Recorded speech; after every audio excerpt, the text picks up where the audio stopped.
હવે ભઈલા આંદોલન પૈતું એને આજ 10 વર્ષ થઈ ગયા, એટલે હવે કોઈ એની ટિપ્પણી કરવી એ મારી દ્રષ્ટિએ કોઈ વ્યાજબી નથી.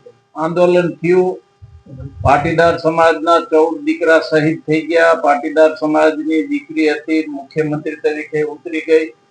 જે કાંઈ પાટીદાર સમાજને બિન અનામત નિગમ અને આયોગ મળ્યું એ બધું પતી ગયું અને 10 વર્ષ થઈ ગયા. હવે એની કોઈ ટિપ્પણી કરવી ને એને ચર્ચાનો વિષય કરવો એ મારી દ્રષ્ટિએ કાંઈ મને યોગ્ય લાગતું નથી. ખાસ કરીને આનંદીબેન પટેલનો ઉલ્લેખ જ્ઞાતિભેદ કરવામાં આવ્યો કે લેવા પટેલની દીકરી હતી, એને આંદોલનને કારણે તેને પદ ગુમાવવું પડ્યું.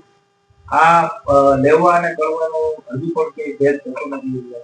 ના ના, એ તો હવે એને બોલી ગયા હોય. લેવા કરવા જેવો કોઈ ભેદ છે નહીં. પાટીદાર સમાજની અમારી મોટી 6 સંસ્થાઓ છે.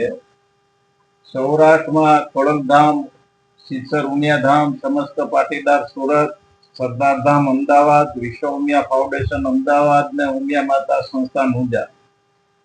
આ 6 સંસ્થાનો 4 સભ્યની એક કમિટી બનેલી છે. આ કમિટી વ્યવસ્થિત કામ કરે છે, કોઈ એમાં ભેદભાવ છે નહીં.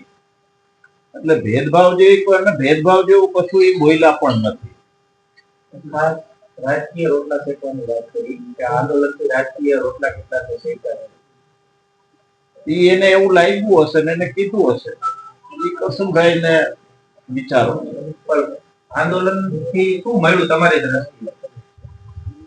આંદોલન થી મળ્યું અને ગુમાવ્યું બે છે. એટલે હવે એના 10 વર્ષ પછી એના વિશ્લેષણમાં જવું એ કઈ બરાબર નથી લાગતું.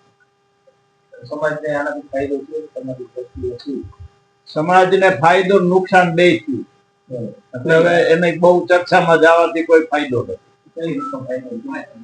નિગમ અને આયોગ મળ્યું એ ફાયદો થયો. 14 અમે ગુમાવ્યા છે સ્વજનો અને મુખ્યમંત્રી ગુમાવ્યા એ નુકસાન થયું. પાટીદાર મુખ્યમંત્રી અત્યારે પણ રાજકારણમાં તો આવું ચાલ્યા જ રાખવાનું છે.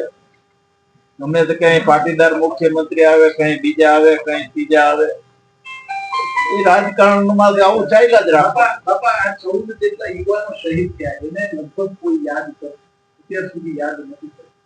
આ ભાઈને અચાનક જ યાદ આવી ગયા, અનામત આંદોલન યાદ આવી ગયું. 10 વર્ષ પછી આવ્યું, એટલા માટે આની ચર્ચાઓ થાય. એવું નથી. આજે 14 શહીદ થયા ને એને મેં કીધું ને, આ સંસ્થાઓ, આ તમામ બધી સંસ્થાઓએ થઈ અને બધા જ